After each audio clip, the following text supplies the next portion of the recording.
Kitty Telugu కథలకు స్వాగతం. అందరికీ నమస్కారం అండి. కథలోకి వెళ్ళే ముందు మీరు నా ఛానల్ని కొత్తగా చూస్తున్నట్లయితే సబ్స్క్రైబ్ చేసుకొని సపోర్ట్ చేయగలరని ఆశిస్తున్నానండి. ఇక కథలోకి వెళ్దామండి. ఒక ఊరిలో ముసలవ్వ ఓ బుజ్జిమేక ఉండేవారు. తనకంటూ ఎవరు లేని ఆ అవ్వ బుజ్జిమేకను పెంచుకుంటూ ఉండేది. ప్రతిరోజు దాన్ని అడవికి మేత కోసం తీసుకెళ్లేది అవ్వ. ఒకరోజు మాత్రం మేతకు తీసుకెళ్ళలేదు. అది గమనించిన మేక, ఏమైందవ్వా, నన్ను మేతకెందుకు తీసుకెళ్ళలేదు అని అడిగింది. ఏమీ లేదు బుజ్జిమేక, నాకు జ్వరం వచ్చింది. నిన్ను మేతకు ఎలా తీసుకెళ్లాలో అర్థం కావటం లేదు అని చెప్పింది. మరేం పర్వాలేదవ్వా, నేను ఒక్కదాన్నే ఎర్రకొండకు పోయి ఎండుగడ్డి మేసి వస్తా, పచ్చకొండకు పోయి పచ్చగడ్డి మేసి వస్తా అని చెప్పి బయలుదేరింది బుజ్జిమేక. అలా వెళ్తుండగా దారిలో నక్క ఒకటి ఎదురైంది. అది మీద పడి తినేసేందుకు రాగానే మేక ఇలా అంది, నక్కబావా, ఎర్రకొండకు పోయి ఎండుగడ్డి మేసి వస్తా, పచ్చకొండకు పోయి పచ్చగడ్డి మేసి వస్తా, అప్పుడు నన్ను తిందువులే అని చెప్పింది.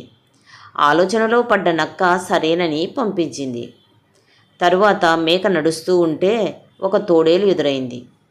అది కూడా మేకను తినేసేందుకు రాగానే, వద్దు తోడేలు బావా, ఎర్రకొండకు పోయి ఎండుగడ్డి మేసి వస్తా, పచ్చకొండకు పోయి పచ్చగడ్డి మేసి వస్తా, అప్పుడు నన్ను తిందువులే అంది. తోడేలు కూడా సరేనని ఒప్పుకుంది. అలా మేక మెల్లిగా నడుస్తూ పచ్చగడ్డి తింటూ వెళ్తూ ఉంటే దారిలో పులి ఎదురైంది.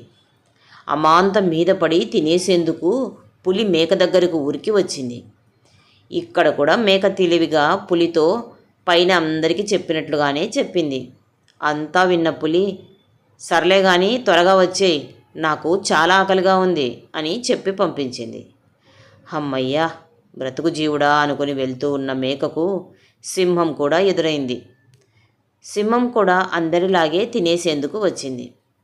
మేక కూడా ఎప్పట్లాగే, వద్దు సింహం బావా వద్దు, ఎర్రకొండకు పోయి ఎండుగడ్డి మేసి వస్తా, పచ్చకొండకు పోయి పచ్చగడ్డి మేసి వస్తా అని నమ్మబలికింది. మేక మాటలను నమ్మిన సింహం కూడా మిగతా అన్నింటిలాగే ఎదురు చూస్తూ కూర్చుంది.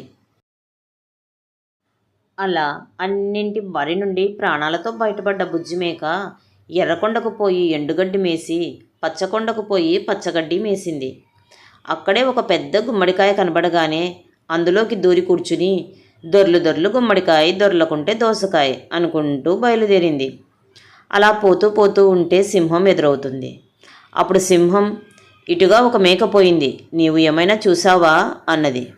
అప్పుడు ఆ గుమ్మడికాయ, లేదు, నేను వచ్చే దారిలో నాకు ఎవ్వరూ కనబడలేదు అన్నది. అలా పోతూ ఉంటే పులి ఎదురై, ఇటుగా ఓ మేక వెళ్ళింది, నువ్వు గాని చూసావా అంటూ ఆరాలు తీసింది. నాకు అలాంటి మేక అస్సలు కనబడనే లేదు అని చెప్పి తప్పించుకుంది బుజ్జిమేక. అలాగే మిగతా సింహం తోడేళ్లకు కూడా ఇలాగే బదిలిస్తూ వేగంగా గుమ్మడికాయలో నుంచి దొర్లుకుంటూ పోయింది. అయితే తెలివైన నక్కకు మాత్రం అనుమానం వచ్చి గుమ్మడికాయకు ఓ పెద్ద బండరాయిని తెచ్చి అడ్డం పెట్టింది.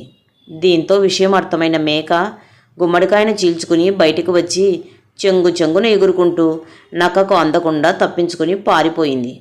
ఎలాగోలా అవ్వ దగ్గరకు చేరుకున్న బుజ్జిమేక సంతోషంగా అవ్వతో ఇలా అంది, ఎర్రకొండకు పోయి ఎండుగడ్డి మేసి వచ్చాను, పచ్చకొండకు పోయి పచ్చగడ్డి మేసి వచ్చాను. కథ సమాప్తమండి. మీకు ఈ వీడియో కనుక నచ్చినట్లయితే please like, share and subscribe.